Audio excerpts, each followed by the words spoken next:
everybody, welcome back to Professor Layton versus Phoenix Wright, and we're kind of in the end game. We're in the middle of the final trial, and Professor Layton and Luke are investigating the Storyteller's tower, so we'll do this recap here. Luke and I made our way past the guard post. It would only be a matter of time before we reached the tower itself. I assume the trial must have started by now. I have the utmost confidence that Mr. Wright will do all he can to defend Miss Cantabella. I believe the key to saving Miss Cantabella lies somewhere within this tower. We must press on before it is too late.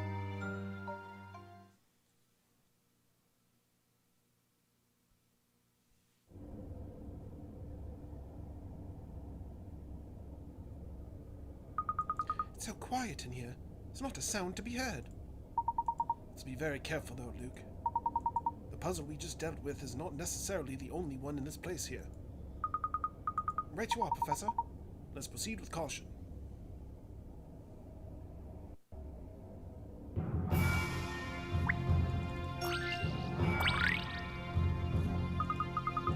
Is this what I think it is? Looks like a lift. Indeed it does. Looks like a lot like the kind of lift with which we are well acquainted. But we haven't seen anything else like this since we arrived in Labyrinthia. Yes, quite. In truth, I don't think machinery of this sort existed here. I wonder what it's using as a source of power. Well, since there seems to be no other way up, does that mean we get to ride it? Indeed, that would seem to be the most logical choice of action. I must say, I find the presence of such a device most intriguing.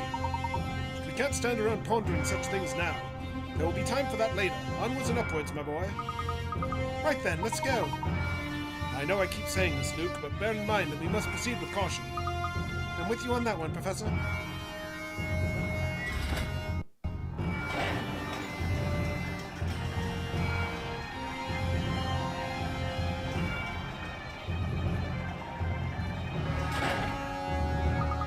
Professor, we've stopped. What's going on here? Are we trapped? No, I don't believe so, Luke. Although I do get the feeling that something is about to happen. Something, Professor? What do you mean by something? Luke, stand close to me. Okay. A puzzle is happening. We've got puzzle sign.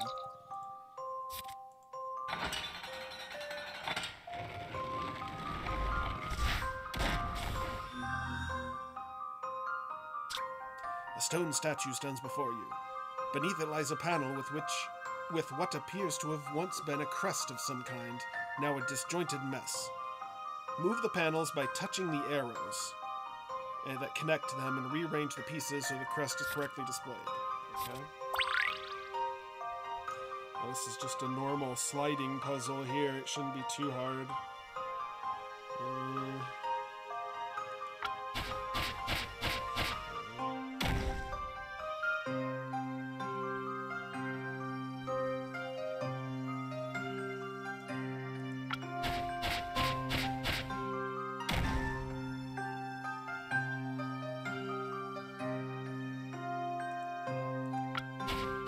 Oops.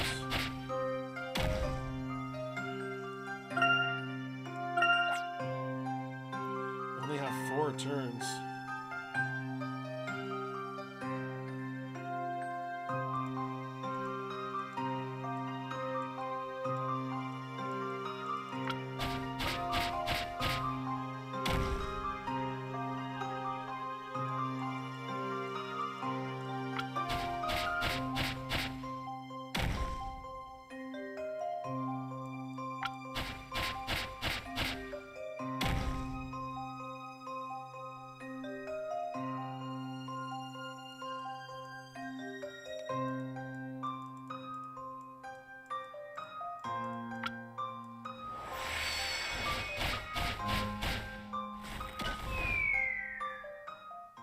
Allow me to show you my puzzle-solving skills. Come what may, puzzles are there to be solved. You can sense the approaching presence of a formidable foe in the shadows.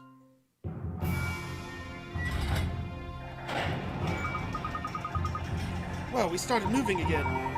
would seem that this entire lift is in itself another puzzle put in place to protect. I don't believe we're in the clear just yet. This may take a while.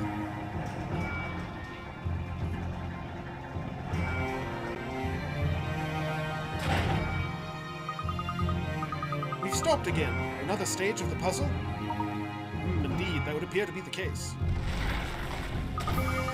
I'll take on this one, Professor. Alright, but don't overexert yourself. We'll need to work together to solve the rest of the puzzle. Roger that.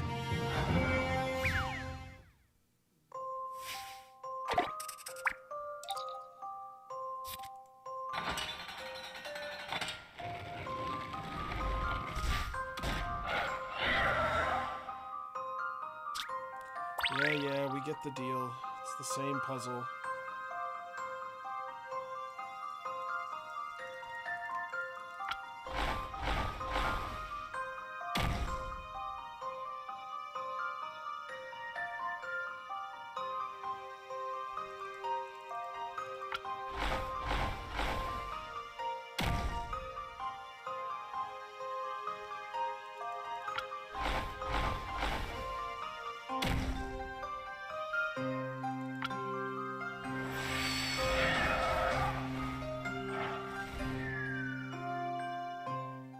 I've already seen the answer.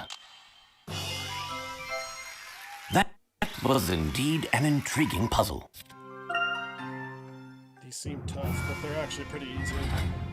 They're pretty limited on what you can actually do. Certainly did. Well done, Luke. But we're still not there yet, are we? Just how far is this lift going to take us? Well, judging by all the stages thus far, whoever put this puzzle in place is certainly keen that we don't reach the top easily. We still can't afford to let our guard down.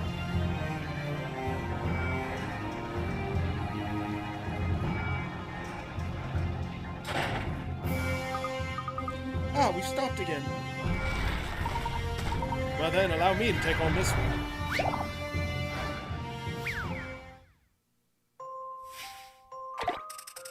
6 turns. Okay, this one might be a little more complicated. But I know the drill.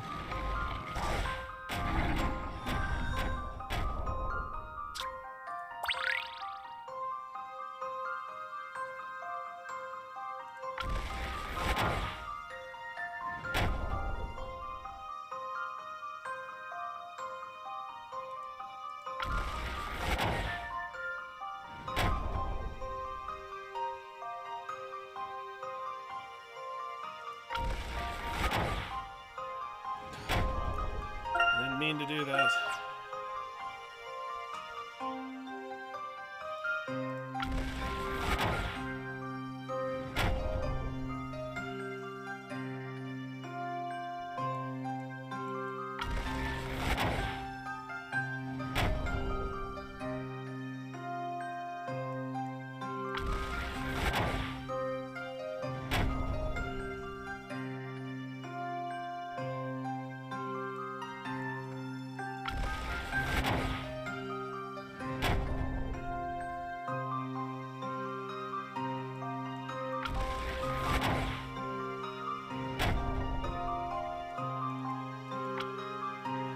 Go.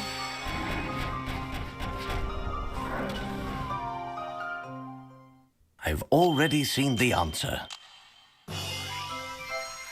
Ah, the joy of solving puzzles. Excellent.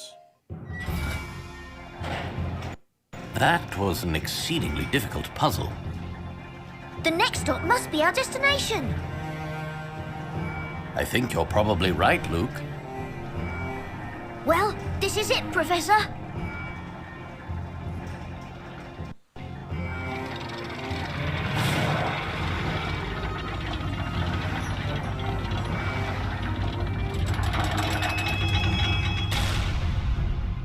It seems we have arrived at last.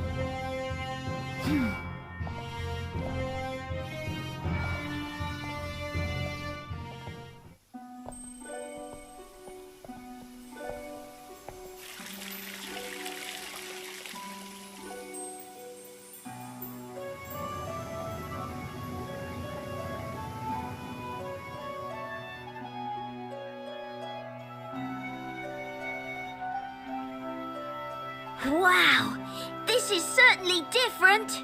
There are flowers and plants everywhere. I can even see a water wheel over there. It is a beautiful place. This evening breeze is a little chilly. So, is this the Storyteller's garden then? I think that's probably a safe assumption, Luke. Judging by the abundance of water and rose bushes, it's being well taken care of. I'd be inclined to say the tower seems more akin to a castle. Who'd have imagined we'd end up in a beautiful place like this? Let's investigate.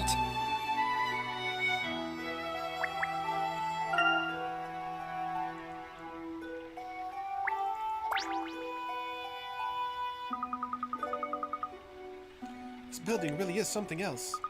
I guess this part must be the Storyteller's house. Isabella must have lived here when she was younger. Yes, indeed. This must have been her family home. Her family. I wonder if she had any plans to ever come back here. No matter where she goes or what she does, family is family. This will always be her home. I'd say it's highly likely that she would wish to come back here someday. I suppose so, even if her family was only the two of them. The relationship between Isabella and her father may well prove to be an important clue. Yes, I was thinking the same thing. Huh? What's the matter, Luke? It's nothing. I'm probably seeing things, but for a moment there I thought I saw something at the top of the tower. Something moving at the top of the tower. Sorry, it must have just been my imagination. Let's go inside, Professor.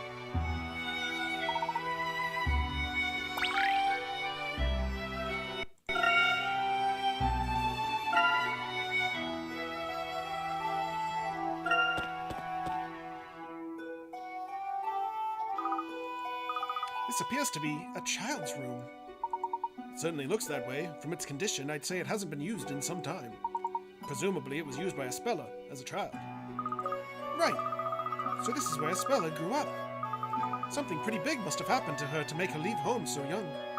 I wonder how Isabella and the Storyteller used to get on together. Isabella is a young lady of strong conviction and a kind heart. I'm certain it's because she grew up in a fine home environment. In other words, I'm sure her and her father must have spent some quality time here together. Yeah, I have a feeling you're right about that. For Isabella, this place must be full of precious memories. It almost feels like we're intruding coming in here like this. But Luke, we have no choice if we wish to save Isabella. Yes, I suppose that's true. When you put it like that, I guess she wouldn't even mind. I guess she wouldn't mind even if she knew.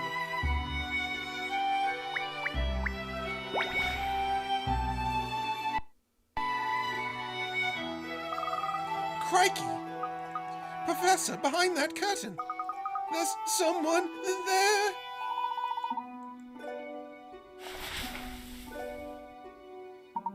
The mysterious figure turned out to be just a doll. Whew, that's a relief. My heart was in my mouth. Isabella must have played with this doll as a child. Huh? What's this? Look, Professor, there's a child's picture book here. The title is The First Story. It would appear to be a handmade children's picture book. I wonder if it was written especially for Isabella. May well have been. Evidently, a great deal of loving care has been put into the writing and illustrations. That's different from most children's books, from my experience. There was a bad witch in the town. All of the carrots in the field disappeared, and all of the money in the bank was turned into pumpkins. All of the people in the town had to put up with all kinds of mischief from the witch. They didn't know what to do. They were getting sick of it, frankly. Then one day, a brave young girl appeared and said to the townsfolk, "When the witch uses witchcraft, she always uses a big stick, doesn't she? So if we take away her stick, we'll be able to stop her." After hearing this, the people of the town set a trap for the witch and managed to capture her. At her trial, the bad witch said this to the people. "Even now, the legendary great witch Bezella is living here in this town. Bezella is the queen of all the witches. She is the one who gives us witches life." The townsfolk punished the witch, and peace was restored to the town once more. To this day, Bezella is still hiding somewhere in the town. So become a Where's Waldo book. But the brave townsfolk will not be beaten by the bad witches. So the existence of bad witches implies the existence of good witches? Who'd have thought there would be a fairy tale about Bazella? She's a mysterious character, all right. Tell me, Luke, why do you think the author chose to write about Bazella in a children's picture book? Huh? Well, maybe to make their child behave? Something like, if you don't do as you're told, Bazella will come and get you. Yes, indeed, that is a possibility. Still, I have to wonder, why is it that some lowly witch was caught and not the great Bazella herself? Well, I suppose it is a bit strange. If Bazella herself had been caught, the story could have been brought to a more conclusive ending. Do you think there is some other reason? Everybody's a critic. Certainly a possibility. I don't suppose there are any other handmade picture books in the room apart from this one. Handmade picture books. I don't see any. Guess that must be the only one. Which would imply that this book has some special significance. I guess so. After all, it is handmade. I bet she really treasured it. Do you think it was the storyteller who wrote this book? The handwriting does seem very similar to that of the story. This book appears to have been written with a touch more care and attention, but I imagine it was the storyteller who wrote it. He must have written it as a gift from father to daughter. It was before he started becoming a bestseller and just didn't try anymore. The books really started sucking after that. That actually seems really thoughtful, even if the story itself is a little scary. I'd like to take this book to a speller. Yes, let's do just that, Luke. We must take good care of it.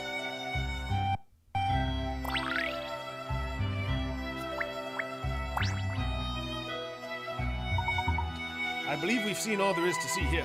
Let us press on, Luke.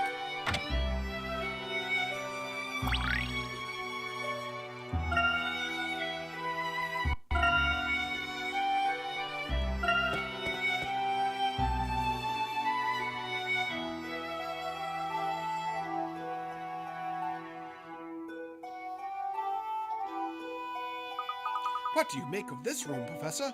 It's not very tidy. This appears to be the very top room of the tower. The parchment lying on the floor here seems very similar to the type on which the storyteller writes his stories. I think we can say with some certainty that this is the storyteller's room.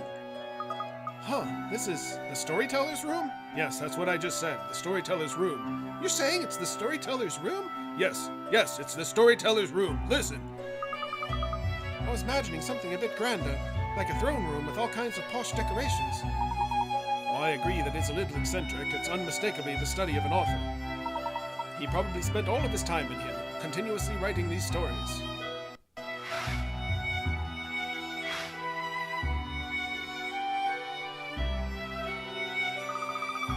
The stories.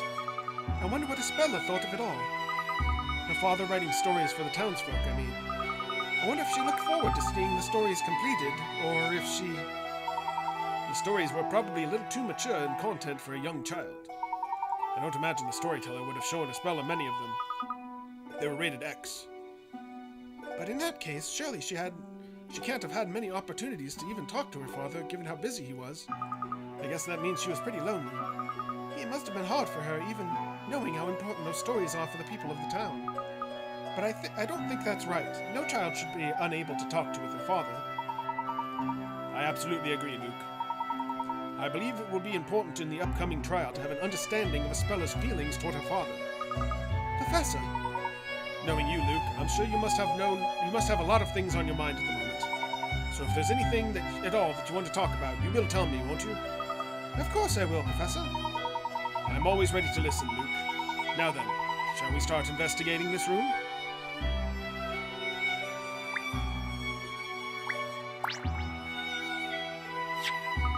Look, Professor, a photograph! Wait, I didn't even think they had photographs in this town.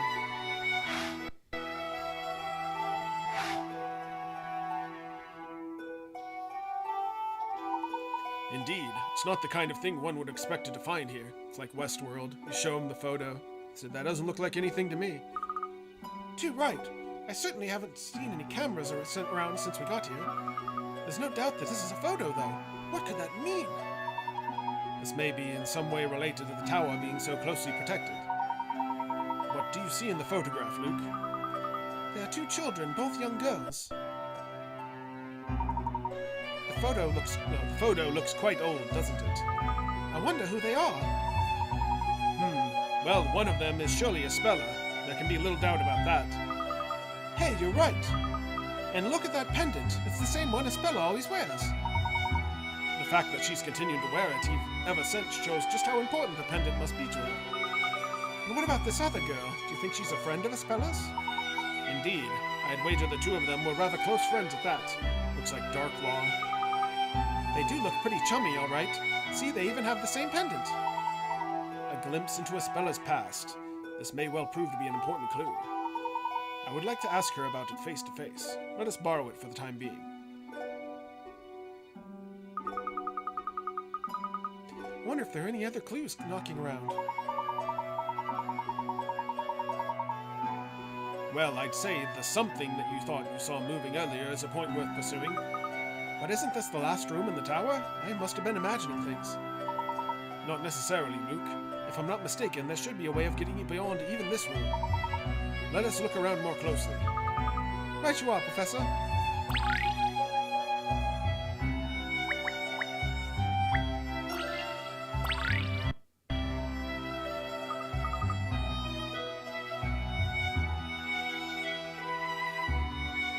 Ah, this is... What is it, Luke? This letter on top of the piano. This was evidence during that trial. That trial, my boy? Yes, the trial about Sir Belduke's death. The trial when you were... Ah, you mean where I was turned to gold. In which case, this letter is the one that the storyteller's owl Hoot gave us after we last paid him a visit. Well, yes, it is. But that letter was completely blank, wasn't it? Indeed, it was. That was meant to be Sir Belduke's suicide note, which he's addressed to the storyteller. His suicide note, you say? But Sir Belduke's butler swapped the letter for some plain sheets of parchment before it got delivered. And those blank sheets were given to us by Mr. Hoot, who knew something was strange about them. I see. I certainly missed out on some intriguing developments during my absence. The real suicide note was revealed at the trial. But how has it ended up here? Well, I imagine it's quite simple, Luke. It's likely that after the trial was finished, the letter was returned to its rightful owner. It was addressed to the storyteller, after all. Right, I guess that does make sense. I suppose the storyteller finally had a chance to actually read it then. Yes, in fact, it would be reasonable to assume that he most likely did so very recently, perhaps even today while sitting at the piano. What on earth was going through his mind here before that final parade? There's something we're not seeing here. We need to investigate this closely, Luke. What could it be? Surely this is not a trap of some kind. It's unlikely that a trap would be so obvious. Just a moment. There's some kind of puzzle in this piano.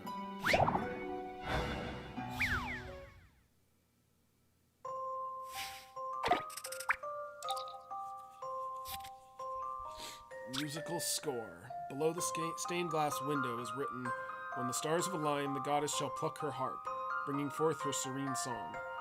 Rearrange the musical notes to create a lovely melody."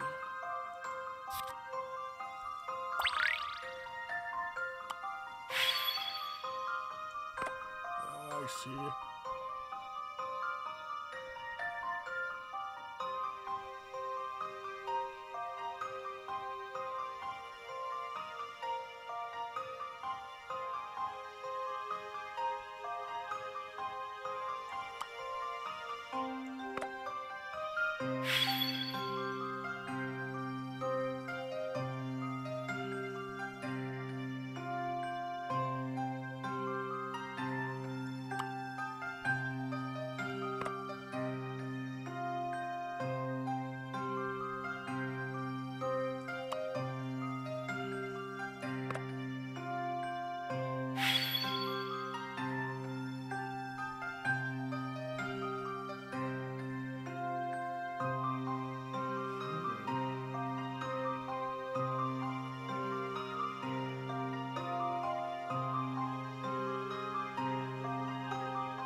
I've already seen the answer.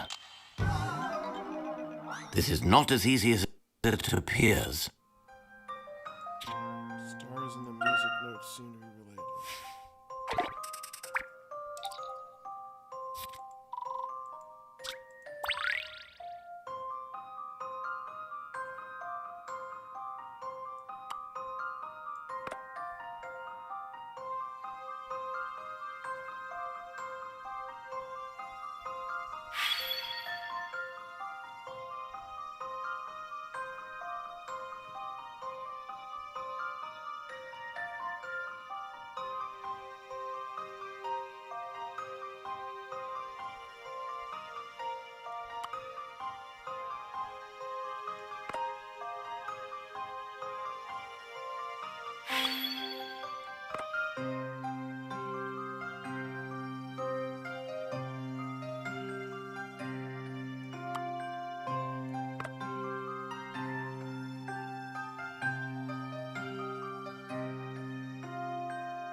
It seems like I'm getting the first one right. And I'm not sure after that.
It's gonna flash again.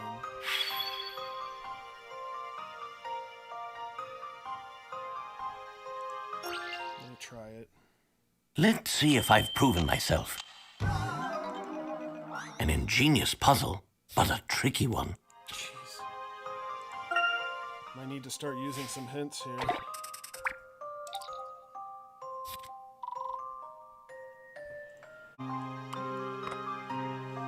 I think that's it.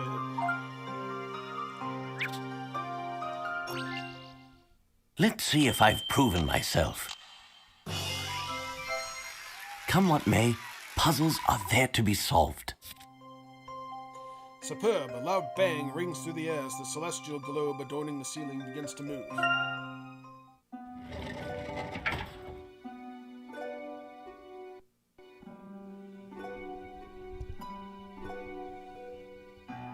Look, Professor! A stairway just appeared. Could there be another room above this one? I have a feeling that the rooftop we saw from the garden continues above here. Oh, I can see what you mean, Professor. It's really dark in here, but moonlight seems to be coming in from up above. Well, there's no turning back now. The answer to the biggest mystery of all is surely waiting for us ahead. I think so too, Professor. I wonder what on earth it could be.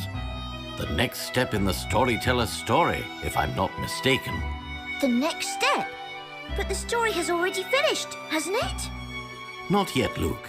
It's still a little too soon for the ending.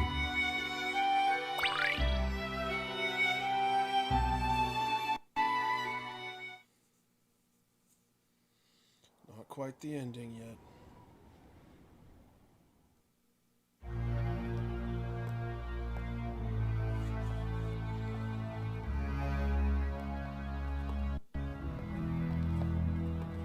I had a feeling that you, of all people, would make it this far. It's you! I thought so. You are still alive. Professor Layton, I've had enough of your running around, flagrantly contravening the flow of my story. As such, I can no longer ignore your meddling.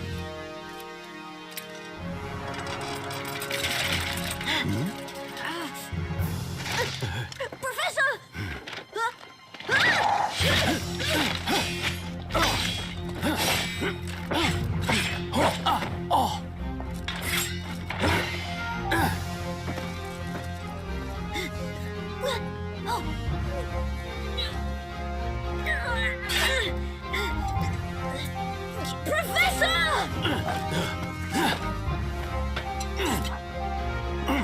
Thank you, my boy.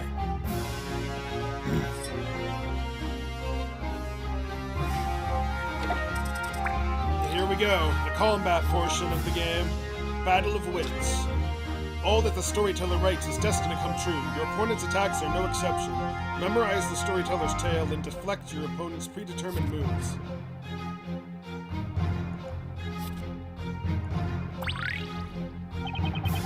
I'm afraid your role in the story ends here, Professor. Now allow me to write your the tale of your demise. The knight drew his blade as the battle came to a close. He raised his blade overhead and delivered the finishing blow.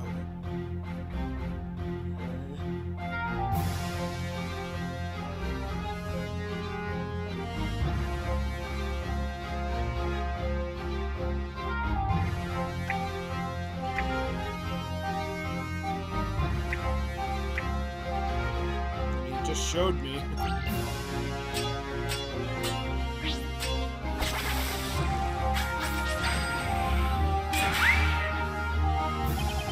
Well played, Professor, but how will you fare in this tragic tale? A new knight stepped in for his fallen comrade. He slashed quickly, delivering 3 blows before finishing the battle with a 3-hit combination attack. Side, up and down, side, up and down.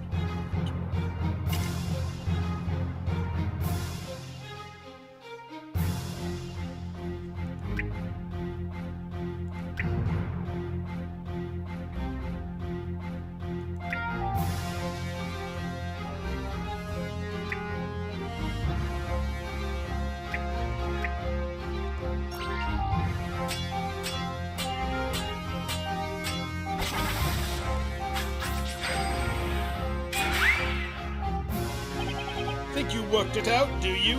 Let's see if you can predict the ending of this final chapter.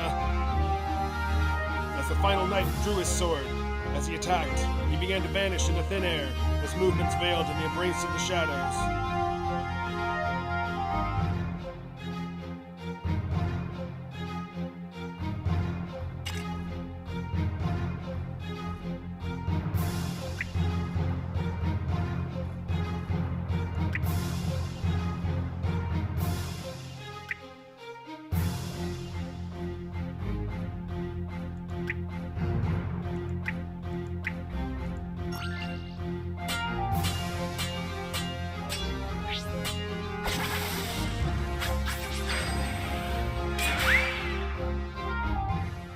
Let's see if I've proven myself. That was indeed an intriguing puzzle. Marvelous. In this case, it would seem the pen is not stronger than the sword.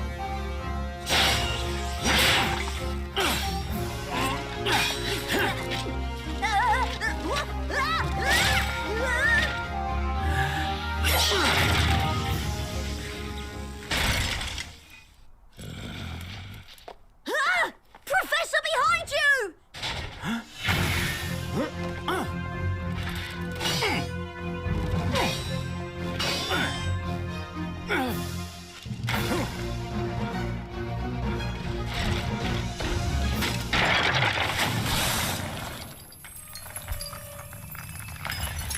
Professor! Uh-oh. Professor!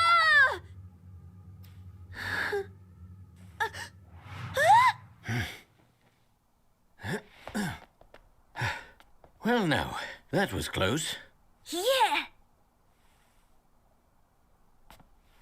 Storyteller, I'm afraid that the power of your pen is no longer absolute.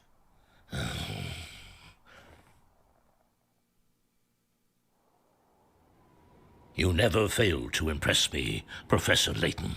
Just tell me one thing. What exactly are you trying to achieve? You could say, I'm trying to lift the veil that hangs over the town. If that is indeed the case, the answer lies in the final story. This very evening, the great witch Bezella will be tried, and all stories will end. You should take your place in the gallery and observe the final trial. Permit me, if I may, to ask you a question, Mr. Storyteller. Why is it that you are here?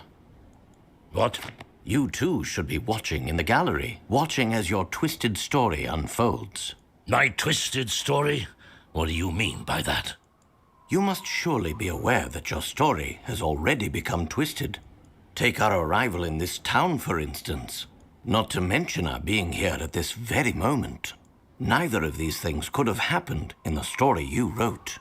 In other words, what I'm saying is that you are no longer the weaver of the tale.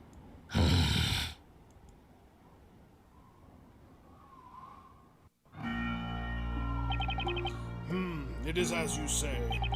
The story I crafted has indeed been twisted out of proportion by someone else's actions. I'm not surprised that you realized. It seems nothing passes by those sharp eyes unnoticed. That is exactly why I decided to write the grand finale, to prevent any further distortion. Do you mean to suggest that by ending the story you could return this town to its original state? To its original state, you say? I'm afraid that is not the case. The entire truth behind Labyrinthia is sealed by a single spell. That's right, the final spell. The final spell, you say? When that spell is invoked, Labyrinthia's true form will become clear to all. Well, what kind of spell is that? It is a spell that has always been hidden within plain view. What's that supposed to mean? Essentially, the final spell was concealed at the start. The final spell is concealed at the start? What on earth are you talking about? Bah, I thought you two took it upon yourselves to unravel mysteries, do you not? Do what you will with it. Very well. Now then, I believe there's just one thing that you may wish to hear from me. And what would that be? Firstly, what would you say if I told you that this twisting of your story is leading to a grand finale quite different from the one you had planned? What do you mean? This evening, you supposedly gave up your life to the great witch Bezella, did you not? And as a result, the person thought to be Bezella is currently being tried in court this very moment. Now, if you'll permit me to ask, do you happen to know the name of the accused? Naturally. I wrote the name myself. There can be no question. Of course, the name of the accused is Espella Cantabella. Espella Cantabella. What are you saying? You mean my Espella is... Yes, the accused at this evening's trial is none other than Espella Cantabella. That can't be! That's preposterous! This is your doing! What have you done, Layton? You ask me what I've done, Mr. Storyteller. I am but a solver of puzzles and mysteries. I do not concern myself with scheming. My Espella! What? How is she the accused? Perhaps you ought to go and see for yourself, Mr. Storyteller. Do you think it's a good idea to just stand here lamenting your daughter's fate? What's to be done? Well, Mr. Storyteller, I will be returning to the court. I'd like to witness this grand finale with my own eyes.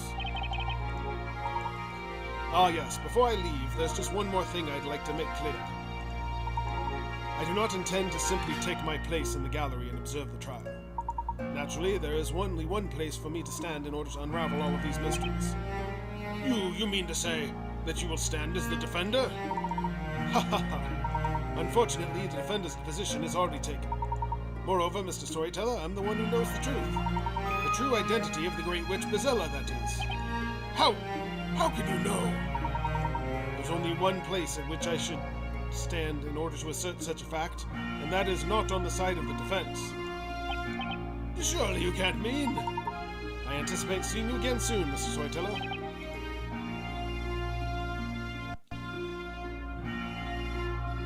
To be continued.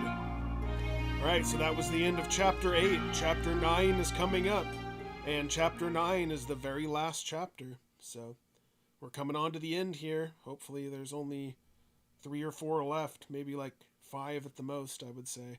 Things tend to get a little long-winded in these finales because everything comes together. So, yeah, hope you're enjoying. We'll be moving on to another game.